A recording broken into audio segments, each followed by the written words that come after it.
네, 교과서 5장에 이제 어, 핵시 올림 모형 이제 남아있는 내용들을 좀 저희가 보도록 하겠습니다.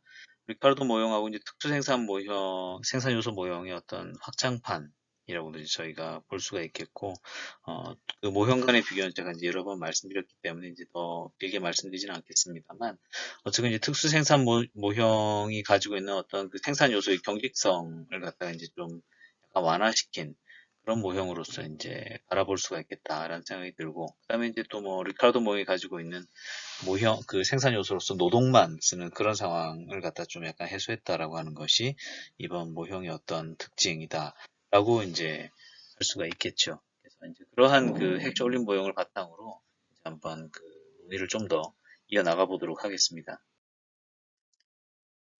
저희가 이제 이번 학기 동안 이제 배우고 있는 내용들 중에서 이제 오늘 저희가 이제 무형 모형으로서 이제 본격적으로 이제 보는 건 세 번째인 핵조 올림 모형을 저희가 지금 보고 있어요. 그래서 무역이 왜 발생하는지, 어떤 형태로 발생하는지, 그리고 그 무역의 이득이 누구한테 가는지, 그리고 이제 그 무역의 이득으로 인해 가지고서 어떤 사회적 불균형이나 양극화가 어떤 식으로 연결되는지 이런 부분들을 이제 저희가 차근차근 살펴보는 과정 중에 있다. 이렇게 말씀드릴 수가 있고, 이런 과정 중에 결국은 모형 간의 차이를 갖다가 점증적으로 잘 캐치하는 게 좋죠. 리카르도 같은 경우는 노동 단일 모형이었어. 특수모형 같은 경우에는 재화별로 이제 특별한 모형 그 요소들을 썼었어. 이런 식으로 이제 생각하는 거죠. 핵시올린 같은 경우는 노동하고 자본인데 자본이 왔다 갔다 할 수 있대. 뭐 이런 식으로 이제 이해하게 되면은 그 전체적으로 이제 어떤 이야기를 하는지 좀 더 현실하고 이제 결부시키기가 좀 더 쉬워지는 그런 면이 있습니다. 교과서 5장에서 이제 저희가 지금 일단 핵조 올림 모형하고 그다음에 생산 요소에 대해서 저희가 좀 살펴봤고요. 이번 시간에 이제 핵조 올림 모형에서 이제 무역이 일어난다고 하면은 어떤 식으로 이제 무역이 일어나는지에 대한 메커니즘, 그다음에 이제 실제 그렇게 일어난 무역으로 인하여 발생한 소득이 있다고 하면 그 소득이 어떻게 또 분배가 되는지, 그다음에 이제 생산 요소 가격들이 균등화되면 어떻게 균등화되고 실질 그 데이터로 봤을 때에 해당 모형의 어떤 성과를 얼마나 지지하는지 이런 부분들을 저희가 좀 보려고 하는 것입니다. 리친스키 정리라는 게 있는데요. 경제의 자원량이 변할 때 생산 수준이 어떻게 변할까 하는 문제를 살펴보는 게 이제 리친스키 정리입니다. 리친스키 정리는 결국은 생산 요소의 양이 늘어날 때 자원의 사용과 재화의 공급이 이제 어떤 식으로 변화하는지를 보여주는데요. 예컨대 이제 지금 오른쪽 그림 같은 경우는 이제 그런 식이에요. 한 경제의 노동력이 더 늘어나는 어떤 그런 상황. 노동이 많아졌어요. 예컨대 뭐 인구가 늘었을 수도 있고 교육이 잘 돼가지고서 노동 생산성이 높아져가지고 수도 있고, 혹은 뭐 남녀 평등이나 이런 것들이 또 잘 돼가지고서 말하자면 이제 여성의 그 경제 참가율이 올라간다든지 뭐 여러 가지 상황을 생각할 수 있겠는데요. 그러한 그 여러 가지 이유로 인해서 그 경제에 투하 가능한 총 노동량이 늘어나는 그런 상태가 온다고 하면 그럼 어떤 일이 일어날까 하는 거죠. 그러면 이제 그러한 상태에서는 경제 노동력이 늘어나게 되면 자본에 대한 어떤 노동의 비율인 L over K가 이제 증가할 거고, 그럼 이제 그런 과정 중에서는 이제 생산 가능 조합들 중에서 이제 그 변화가 있다고 한다면 노동 집약적인 재화가 더 늘어나는 방향으로, 말하자면 지금 그림에서는 TT1과 TT2를 볼 수 있는데, TT1에서 그 말하자면 식품 생산량이 늘어나는 것보다는 그 직물 생산량의 증가가 더 많고, 그러한 결과로서 결국은 접선의 기울기를 똑같이 유지하는 상태에서 봤었을 때는 최적의 포인트가 이제 결국 점 1에서 점 2로 이동하는 그런 상황을 볼 수 있죠.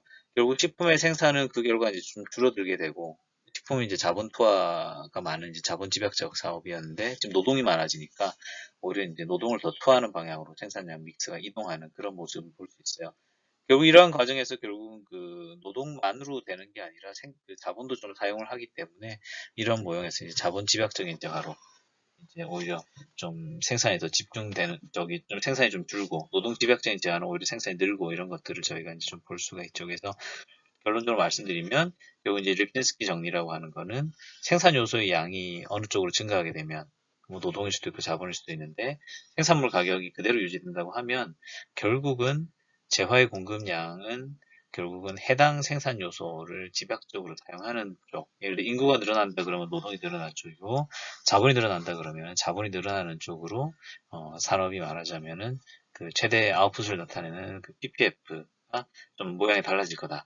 이런 것들은 이제 보여드리고 있는 것이죠. 그래서 실제 뭐 경제도 그렇습니다. 추가적인 그 근로자를 고용하려고 하면 결국은 그 고용을 해가지고서 이제 이윤을 극대화해야 되니까 재화의 가격을 감안해가지고서 말하자면 두 재화 중에 어느 쪽을 더 생산할 건가 이런 것들을 이제 따지게 되는 거고, 그러한 과정에서 이제 최대치까지 생산량을 늘어뜨리려고 하면 거꾸로 생각해 보면은 잉여로 남아있는 녀석이 작아야 되기 때문에 그런 관점에서는 사실은 더 노동시장에 적극적으로 참가할 가능성이 크다.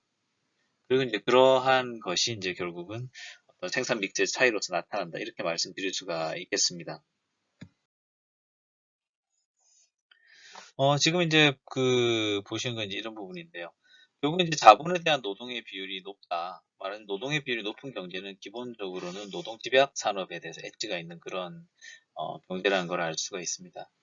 그래서 만약에 이제 자국이 상대적으로 노동이 좀 풍부하고, 그다음에 교육 대상국은 오히려 좀 자본이 풍부하다. 그런 상황이 되게 되면 수시로 봤었을 때 이제 L over K, 결국 이제 자본 대비 노동의 비율인데요. 이것이 이제 더 풍부한 노동이 더 풍부한 상황에서는 결국 이제 해외를 나타내는 건 이제 스타를 붙여놨습니다. L 스타 오버 K 스타 해서 이렇게 두 개를 봤었을 때에 결국은 이제 자국의 노동이 더 많은 그런 상태에서는 가급적이면은 노동 집약적인 산물에 대해서 좀 더 집중하여 생산할 가능성이 크다. 그리고 반면에 이제 타국은 자본 집약적인 생산품에 좀 더 집중할 가능성이 크다. 이런 것들을 저희가 이제 알 수가 있는 그런 것이죠. 어, 그러면 핵쇼올림 모형에서 무역이 일어나는 어떤 메커니즘에 대해서 좀 말씀드리겠습니다. 기본적으로 그 교육 대상국인 두 나라는 같은 기술과 같은 어떤 기호를 가지고 있다. 말하자면 같은 스킬셋과 같은 프레퍼런스를 가지고 있어요. 같은 테이스트를 갖고 있는 두 나라예요. 그러면 이제 이러한 상태에서 이제 두 나라는 상대적으로 이제 자기가 많이 갖고 있는 자원을 좀 더 집중적으로 써가지고서 재화를 생산하려고 하는 그런 생각을 하게 될 것이다. 결과론적으로 이제 그렇게 해야 말하자면 부존 자원의 어떤 잉여를, 말하자면 남아도는 자원을 더 잘 사용할 수 있는 효과가 있기 때문에 그렇게 할 것이다라는 그런 것이죠. 그리고 이제 두 나라 간에는 어떤 자유무역이 충분히 일어날 수 있는 그런 상황 속에 있고, 그 다음에 이제 국제 교육을 통해서 이제 재화의 가격이 같기 때문에 식물과 식품 간의 상대 가격이 같다는 어떤 전제를 가지고 있습니다. 그러면 이제 그런 상황에서는 사실은 이제 그 각 경제는 말하자면 상대 가격이 같도록 소비를 갖다가 아마 할 것이고, 그 다음에 이제 기본적인 세팅으로서 직물은 상대적으로 좀 노동 집약적이고, 자국이 말하자면 좀 노동 집약적인 산업에 좀 강하고, 타국은 자본 집약적이고, 그다음에 식품의 생산에 좀 더 강한 어떤 그런 어떤 상황을 생각하면 될 것 같습니다.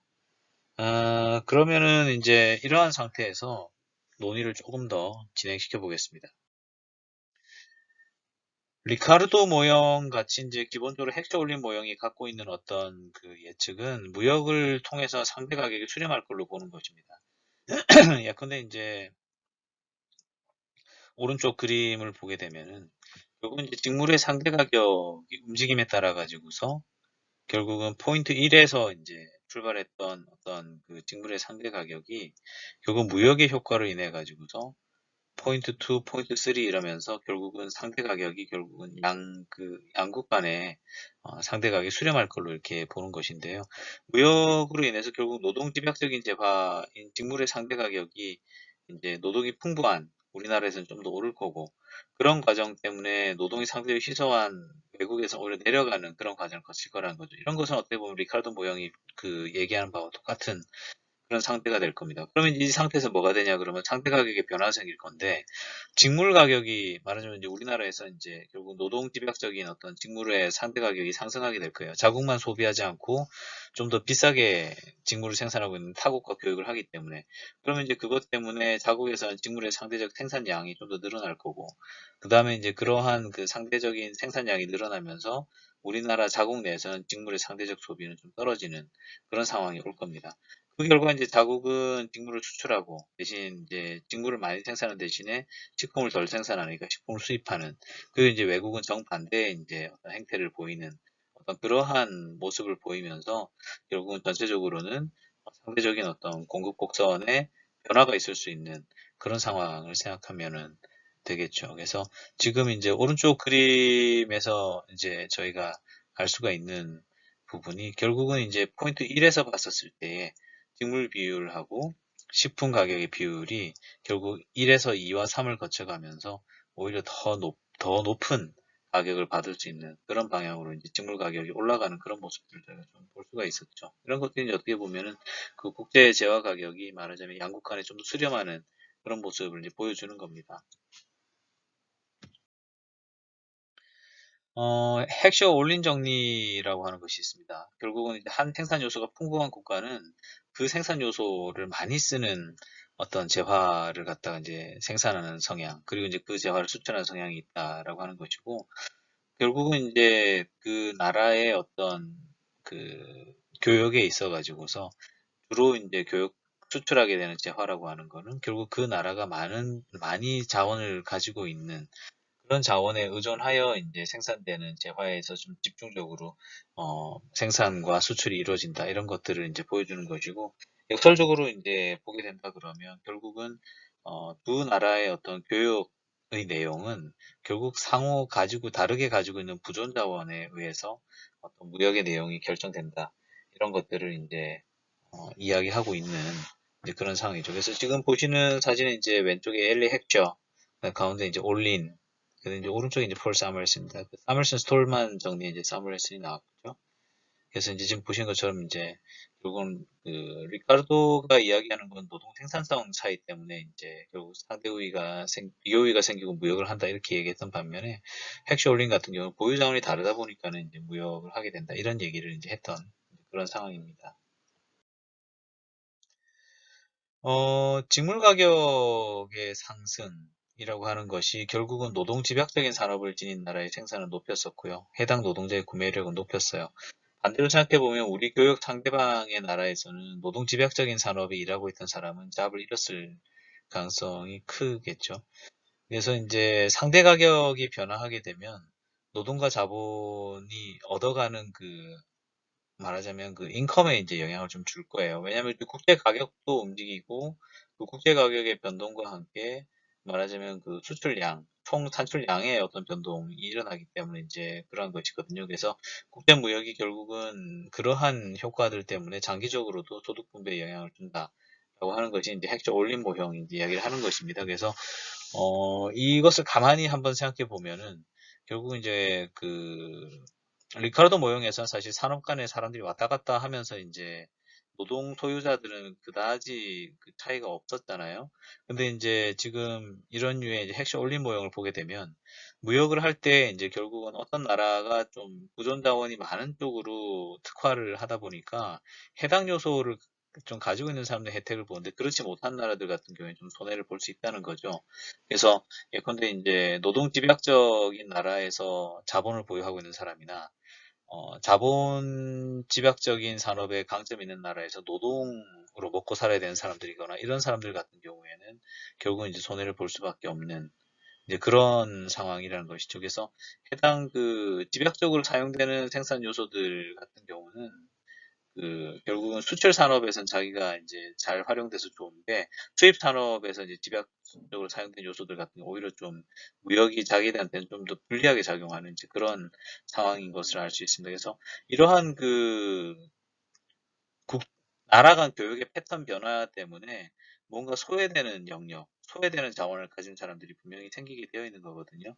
그러면 이제 그런 상태에서는 이제 소득 분배가 결국은 계속 심화될 수도 있기 때문에 이제 그러한 것이 결국 또 경제적인 변화를 끌어내기 때문에 그러한 어떤 구조적인 변화에 상응해 가지고서 어떤 손해 보는 사람들을 구제할 수 있는 어떤 그런 방식이 필요해요. 오른쪽에 이제 잠깐 보여드린 거는 이제 윌 스미스랑 윌 스미스 아들이에요. 제이든 스미스라고 하는 친구인데 행복을 찾아서라고 그래서 이게 2006년도에 나온 영화예요. 그래서 이게 이제 지금 윌 스미스가 여기서는 이제 굉장히 가난한 사람인데 왜 그러냐 그러면 이 사람이 그 메디컬 기계 같은 거를 만들어서 파는데 그게 잘 안 팔립니다. 잘 안 팔리다 보니까는 결국 이 사람이 어떻게 되냐 그러면은 결국은 이제 길거리에서 노숙자 생활을 해요. 아기를 데리고서. 그래서 이제 노숙자 생활하는 동안 이제 아내는 자기를 떠나고 아들이랑 둘이서 이제 가정 고생을 하는 이제 그런 상황이에요. 그러다가 이 사람이 어떻게 되냐 그러면 나중에 증권회사에 이제 취직을 해요. 그래서 의료기기가 장사 잘 안 되고 때려치고 이제 증권회사 취직을 했는데 증권회사에서 이제 결국은 점점 이제 성공을 쌓아나가게 되는 이제 그런 모습이거든요. 결국 이제 이게 영화로 나올 만큼 어떻게 보면은 그 인적인 자원이 가지고 있는 스킬셋을 전환한다는 것은 상당히 어렵고 기적적인 일이라고 하는 것을 오히려 역설적으로 저희가 알 수 있습니다. 그래서 극 중에서 윌 스미스는 아들 데리고 막 공중화장실에서 막 잘 데 없다고 거기서 자고 막 이러거든요. 우리도 결국 노동시장에 나가게 되면 내가 갖고 있는 어떤 그 나의 어떤 인적인 기술, 나의 노하우가 쓸모없는 상황이 될 수도 있는 그런 상황에 노출될 수도 있어요. 그런 상황에서 우리가 원래 이제 경제학적으로는 뭐 그런 마찰적 요인이 있겠지만 우리가 재교육을 통해서 새로운 스킬을 장착하고 전환하면 돼라고 이야기할 수 있지만 실제로 그렇게 되는 것이 여의치 않기 때문에 결국은 그러한 부분들의 어떤 충격을 줄여주는 그런 정책적인 고려가 말하자면 필요한 것이고 그러한 것을 어떻게 보면 분배 정책이라고 우리가 불러줄 수 있는 그런 것입니다. 예컨대 이제 그런 관점에서 이제 이 그림을 조금 더 보여드리고 싶은데요. 예컨대 이제 하이테크 기업들 같은 경우는 동일한 임금 격차, 그러니까 이게 지금 이제 약자로 좀 되어 있는데 S로 되어 있는 쪽이 좀 더 숙련 노동자 쪽이고요. 또 U 되어 있는 쪽이 좀 말하자면 좀 unexperienced, 말하자면 좀 덜 숙련된, 덜 훈련된 사람들의 임금이에요. 말하자면은, 고급 노동자와 이제 신입 노동자 내지는 이제 약간 더 스킬의 노동자가 임금 격차를 보일 텐데 그 임금 격차가 이제 크냐 작냐를 보여주는 게 이제 세로축이고요. 가로축은 이제 결국은 숙련 노동자를 더 많이 고용할지 아니면 비숙련 노동자를 더 많이 고용할지 이제 이런 부분들이거든요. 그러면 이제 일단 LL 커브하고 HH 커브를 보게 되면 LL 커브 같은 경우에 약간 좀 그, 노동 집약적인 어떤 그런 어떤 그 비즈니스를 생각하면 좋을 것 같아요. 그래서 말하자면은 UL, 비숙련 노동자를 많이 고용할 수 있는 그런 사업이라고 볼 수 있고, HH 같은 경우는 이제 좀 숙련 노동자, 뭐 지식산업이라든지 좀 경험이 많은 사람들, 지식이 많은 사람들을 고용해야 되는 그런 산업이라고 봐야 되겠죠. 그럴 두 산업을 놓고 보면 결국 같은 임금 격차에서는 LL 커브가 HH 커브 왼쪽에 있는 말하자면 비숙련공을 많이 고용하고 HH 커브는 오른쪽에 있는 동일 임금 격차에서 숙련 노동자를 더 많이 고용하는 어떤 그런 상황을 볼 수가 있습니다. 만약에 이제 개발도상국하고 무역을 많이 하게 돼요. 그렇게 하게 된다 그러면 어떤 일이 일어날까 이렇게 생각을 해보시게 되면 결국은 그 저임금 노동집약 산업에 대한 고용이 좀 떨어지고 이제 그쪽을 갖다가 말하자면은 좀 덜 생산할 가능성이 크죠. 그럼 이제 그렇게 되게 되면 결국 이제 고용이 좀 하락하게 되는 그런 상황이 일어나게 될 거고 그러한 그 까닭에 임금 격차는 더 커지는 그런 상황을 우리가 생각해 볼 수가 있겠다 이런 생각이 듭니다. 반면에 이제 지금 미국의 탑5 주식은 이제 미국 증시에서 거의 뭐 한 20%의 비중을 차지할 정도로 굉장히 높은 비중을 차지하는데요. 미국의 탑5 주식 뭐냐 그러면은 결국은 이런 다섯 기업이에요. 애플, 구글, 마이크로소프트, 페이스북, 아마존 이렇거든요. 이런 다섯 개의 기업들 같은 경우는 아마 일반적인 뭐 사무 노동자들보다는 훨씬 좀 고도로 저기 훈련이 된 뭐 저기 테크 노동자들을 막 쓸 거기 때문에 그 월급도 많이 줄 거기 때문에 전 세계 이제 재능들을 막 빨아들일 거예요. 그럼 이런 경우에 이제 어떤 식의 일이 일어나야 되면 결국은 그 기술 편향적으로 변화를 하게 됨으로써 커브가 말하자면 LL 커브와 HH 커브가 좀 더 숙련 노동자를 선호하는 쪽으로 흘러갈 거라는 거죠. 같은 값이면 숙련 노동자를 더 선호하는 방향으로 같은 숙련 비숙련 임금 비율 상에서 좀 더 그 숙련 노동자를 더 찾는 쪽으로 산업 구조가 발전하게 되는 어떤 그런 상황을 생각할 수가 있을 텐데요. 그런 상황에서는 말하자면은 그 해당 그 고급 인력에 대한 수요가 더 상승하게 되면서 그 숙련공과 비숙련 노동자 사이의 임금 비율도 올라가게 되는 그로 인해서 결국은 커브 자체도 좀 더 오른쪽으로 이동하게 되는 이제 그런 상황들을 생각할 수가 있어요. 그래서 그런 부분들 때문에 결국은 이제 임금 격차도 더 심해지는 그런 상황인데요.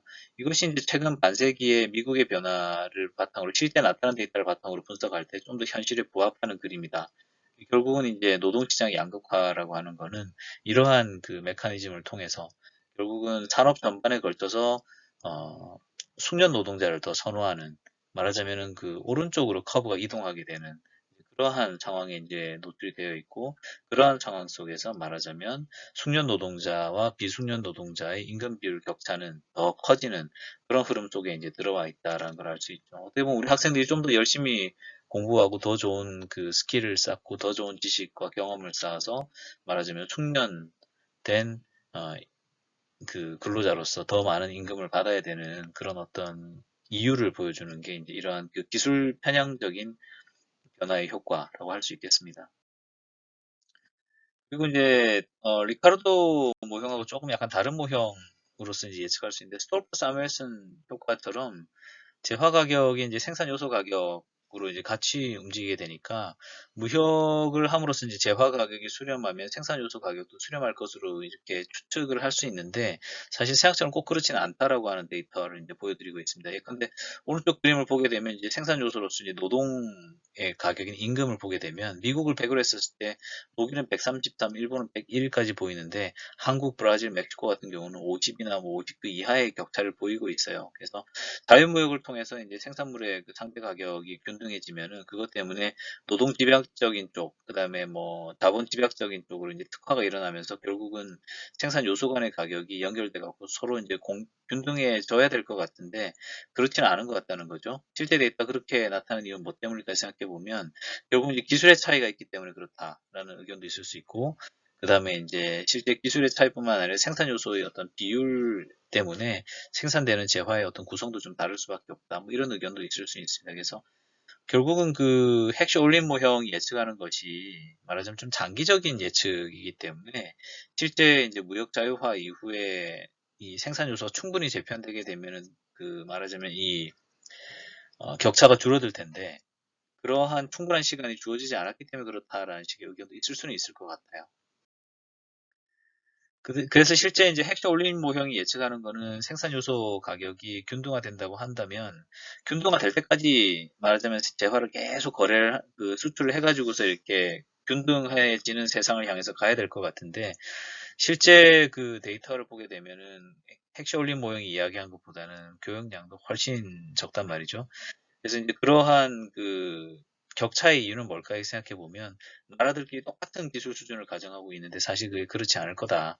말하자면은 높은 기술과 높은 노동 생산성을 갖고 있는 나라들 같은 경우에는 굳이 수준 떨어진 나라랑 교육을 해가지고서 뭘 이렇게 사오거나 그러지 않고 그냥 살아갈 수 있다라고 하는 어떤 그러한 어떤 이유가 이제 제시되어 있는 그래서 이제 실제 그 개발도상국과 선진국의 무역 행태를 보게 되면 이제 재미있는 부분이 좀 있는 것이 핵시 올림 모형이 그래도 이제 워킹을 한다는 얘기인데요.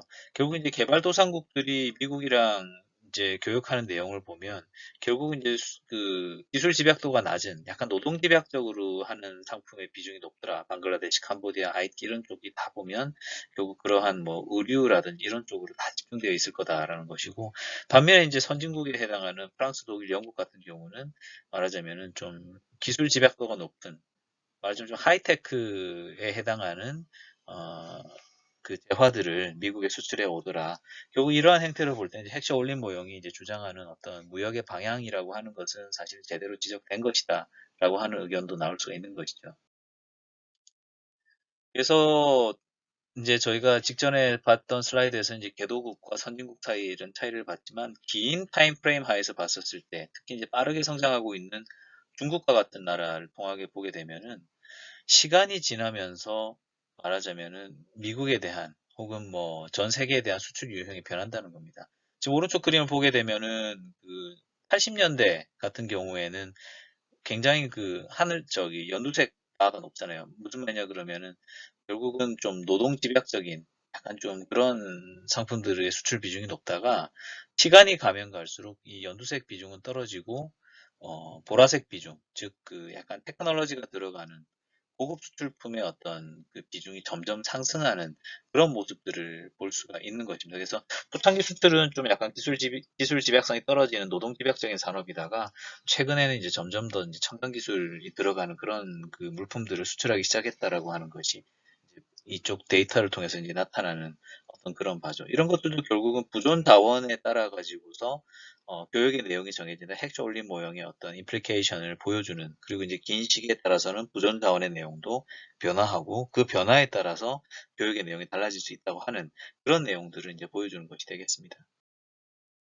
이번 주 이제 마치기 전에 중간고사에 대한 노티스 드리도록 하겠습니다. 이제 다음 주 월요일부터 금요일까지가 이제 우리 학교가 설정하고 있는 중간고사 기간이죠. 그래서 여러분들께서 이제 중간고사를 보시는데, 기본적으로 이제 그 온라인상에서 테스트를 할 예정이에요. 그래서 이 클래스에 접속하셔서 그 이 클래스 이제 시험 메뉴를 통해서 중간고사 보시게 될 거고, 시간은 여러분들께서 자율로 선택하실 수가 있습니다. 그래서 보통 제가 월요일부터 금요일까지 열어놓고 편하신 시간에 보세요. 그러면 보통 목요일, 금요일 날 시험을 보길래 제가 어차피 또 요번 학기 제가 지금 금요일 수업을 하고 있으니까 수, 목, 금 정도에 이제 보실 수 있도록 제가 세팅을 해둘게요. 그래서 접속하셔서 시험 보시면 되십니다. 기본적으로는 그 개강 이후에 오늘까지 배운 내용이 시험 범위에 들어간다라고 보시면 되는 거고, 시험을 통해서 결국 이제 우리가 얻고자 하는 거는 그래요. 큰 그림을 보시게 되면 지금 일단 우리가 절대평가 중이고요. 그 다음에 이제 절대평가 중에서도 제가 중간 기말고사 같은 경우는 그 비중을 굉장히 낮게 설정을 하고 있기 때문에 여러분들께서 이제 그 사실 어떻게 보면은 어, 평가에 대한 혹은 여러분들을 서열화하는 거에 대한 그런 목적을 갖고 있는 그 테스트는 아니다라는 것을 금방 캐치할 수 있으실 겁니다. 그래서 기본적으로는 이제 중간고사라고 하는 장치, 기말고사라고 하는 장치를 이용해서 지금 학습하고 있는 어떤 내용들에 대해서 여러분들께서 최소한의 텐션을 유지하는 어떤 그러한 장치로서 이제 사실 이 시험이 기능하게 되는 것입니다. 그래서 결국은 이제 중간고사 전까지 학습한 내용들에 대한 어떤 이해도를 테스트하는 어떤 그러한 시험으로서 생각해 주시면 좋을 것 같습니다. 기본적으로 테이크홈 테스트로서 이제 집에서 치러지기 때문에 여러분들께서 편한 시간에 접속하셔서 어, 시험 보시게 되면 되니까 큰 부담 갖지 말고 한번 준비해 보시면 좋을 것 같습니다. 그래서 이제 중간고사 노티스까지 이렇게 말씀을 드렸습니다. 그래서 핵시 올림 모형에 대한 부분까지 이제 저희가 좀 학습을 한 상태로 이제 중간고사를 들어가게 되는데요. 아까 말씀드렸듯이 이제 온라인상의 이제 테스트를 통해서 지금까지 배운 내용들을 간단하게 리뷰하고 또 테스트하고 하는 과정들을 통해서 배운 내용들을 이제 자기 것으로 소화하는 그런 시간 갖기 바라겠습니다. 이번 주 준비한 내용은 여기까지가 되겠고요. 잠시 후 이제 랩업 세션 가지고 어, 주말을 맞이하도록 하겠습니다. 물론 이제 중간고사를 앞두고 있는 주말이기 때문에 마냥 마음이 편하지 않은 거는 저도 알고 있습니다만 또 너무 큰 부담 갖지 않고 평소 하시던 대로 잘 이렇게 준비를 하게 되면은 좋은 결과가 있을 거예요. 사실 이제 우리 학생들 같은 경우는 이제 약간의 어떤 시험, 약간의 텐션을 줘도 기본적으로 다 열심히 하는 어떤 습관들이 사실 초중고 때 다 사실 이미 붙어 있는 분들이 많으세요. 그렇기 때문에 사실 이제 제가 굳이 말씀드리지 않아도 사실 스스로 잘 열심히 생활하는 학생들이 많고 어떻게 보면 이제 그런 것들이 있었기 때문에 여러분들이 이제 우리 학교 같이 좋은 학교에서 대학생활 하실 수 있는 거고 또 사회에 나가서도 좋은 학교를 나온 사람들이 사실은 또 우대받는 것이 말하지 않아도 최소한 이 정도는 스스로 알아서 한다라고 하는 어떤 그러한 인식들이 사회적으로 반영되어 있기 때문이기도 해요. 어쨌건 뭐 이제 그러한 뭐 그 모든 과정을 떠나서 어쨌든 이제 다가오고 있는 시험에 대한 것들 너무 큰 부담 갖지 않고 준비하면서 학습한 내용들 잘 리뷰하고 시험 보면 좋겠습니다. 네, 그럼 잠시 후에 랩업 세션에서 보도록 하겠습니다.